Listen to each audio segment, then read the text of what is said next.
Hello, good morning.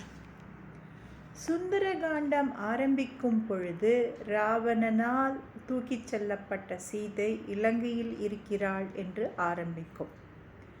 உண்மை அதுவல்ல.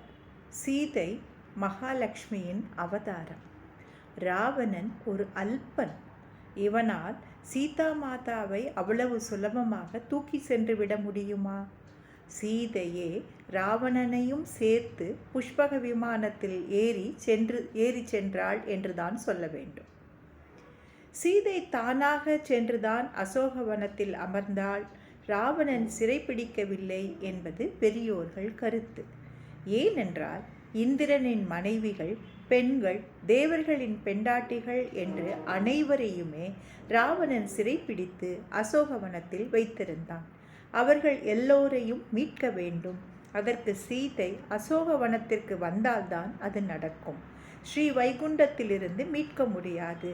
ஆகையினால் சீதை வலியச் சென்று அசோகவனத்தில் அமர்ந்தாள்.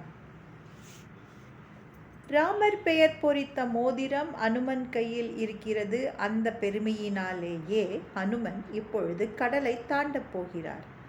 கர்ஜித்து கொண்டே ஆகாயத்தில் பறந்தார். நீல வானில் வெள்ளி ரேகை போல் அவர் போவதை பார்த்தாலே ஆனந்தமாக இருக்கிறது.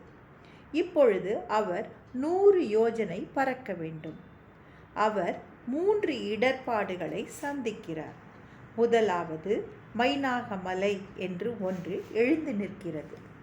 இது எதிர்ப்பே அல்ல, நண்பனின் அழைப்பு. கடலரசன் தண்ணீருக்குள் மறைந்திருக்கும் சிறந்ததும் பொற்சிகரங்களை உடையதுமான மைனாகம் என்ற மலையை பார்த்து கூறினான். வானர வீரரும் வீரியம் படைத்தவருமான ஹனுமன் ராமகாரிய நிமித்தமாக ஆகாயத்தில் பறந்து கொண்டு வருகிறார்.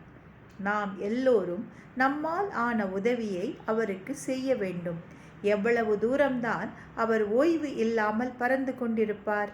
ஆகையால் நீ நடுவில் எழுந்து நின்று அனுமனை உனது முகட்டில் ஓய்வெடுத்து போகச் சொல் என்றார். உடனே மைனாகமலை எழுந்து நிற்கிறது. வேகமாக சென்று கொண்டிருந்த அனுமன் இதை பார்த்ததும் இது ஒரு இடையூறு என்று நினைத்தார்.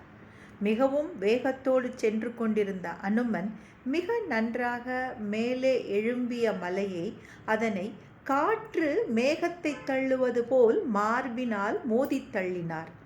அந்த வானரரால் மோதப்பட்ட சிறந்த மலையானது அனுமானின் வேகத்தை அனுபவபூர்வமாக உணர்ந்து பெரிதும் ஆச்சரியமும் ஆனந்தமும் அடைந்தது.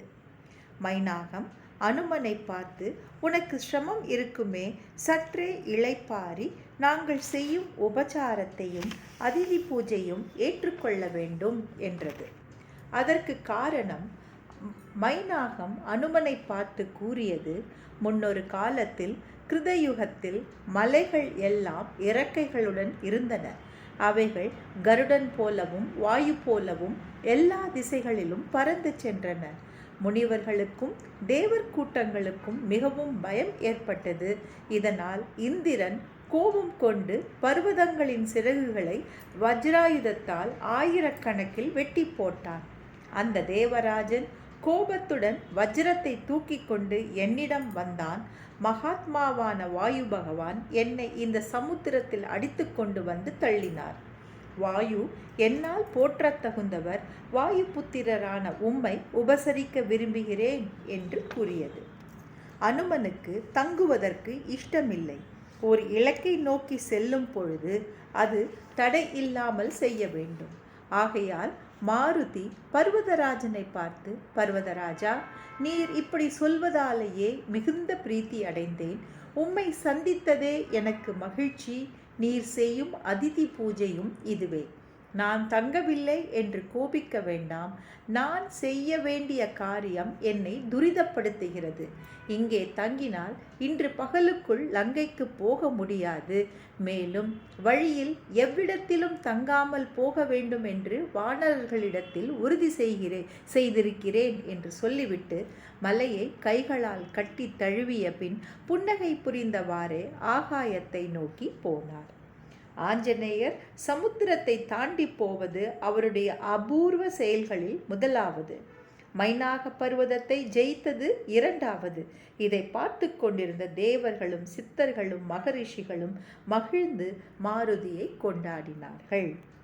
Thank you. Have a good day.